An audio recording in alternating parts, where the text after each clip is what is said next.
ఎప్పుడు పెద్ద యజ్ఞం చేసావు అంటుంటారు. అంటే ఏమిటి? నువ్వు చేతగాని పని చేసావని అని చెప్పకుండా ఏదో మంచి పని చేసావని అని చెప్పడానికి మన కష్టమైంది కానీ మంచి ఫలితాలు ఉంటాయి. ఎందుకంటే యజ్ఞోవై కామ కోరికలు తీరుతాయి. గురువు గారి దగ్గర సన్నిధులు మంత్రము చేసే తంత్రము యంత్రము ముందు మంత్ర సాధన ద్వారా తెలిసి సిద్ధిస్తుంది.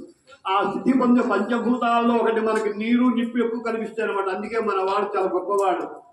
ఋషులందు కూడా యజ్ఞం ద్వారా అంటే అగ్ని ద్వారా మంత్ర సాధన చేస్తుంటారు. చూడండి, పెరుగులో నీళ్లు పోసి కనుక చిరికిస్తే చిన్న ఎన్న వస్తుంది. అది దాంట్లో పాలలో ఎన్న రండించదు.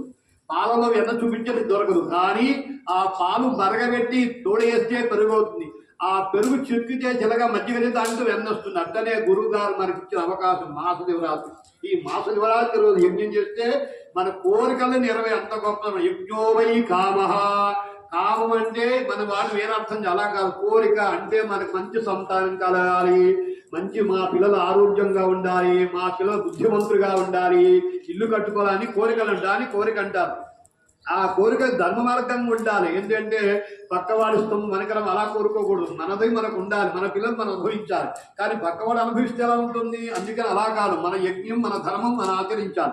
అప్పుడు అన్నీ విశేషంగా ఉంటాయి. ఒక్కసారి నమస్కారం చేయండి, గట్టి చెప్పండి.